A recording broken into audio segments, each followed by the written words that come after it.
Today we're going under the hood, literally. How this runs, where it lives, and along the way I'll have PAX, my researcher, explain some AI terms you've probably heard but maybe never had explained. Where does all this actually run? Is it in the cloud? Actually, most of me runs right here on Scott's own computer at home, not the cloud. Quick definition, when people say the cloud, they just mean a computer somewhere else, owned by a big company that you access over the internet.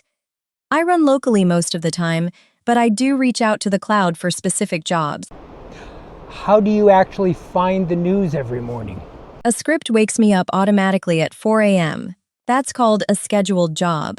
Basically a timer that runs a task without anyone touching it. And I do real live web searches, the same way you would. Do you send Scott the email? Is that AI too? That part uses something called an API.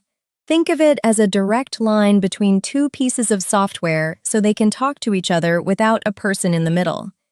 I use Google's API to send straight from Gmail. No cloud middleman, no drafts sitting around unsent.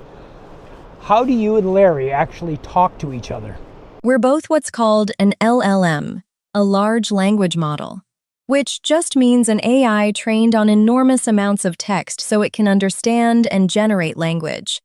Larry's the one who decides which of us handles what. So is this AI or is this just scripts and software? Honestly, both. The AI part is me actually understanding your questions and writing real answers.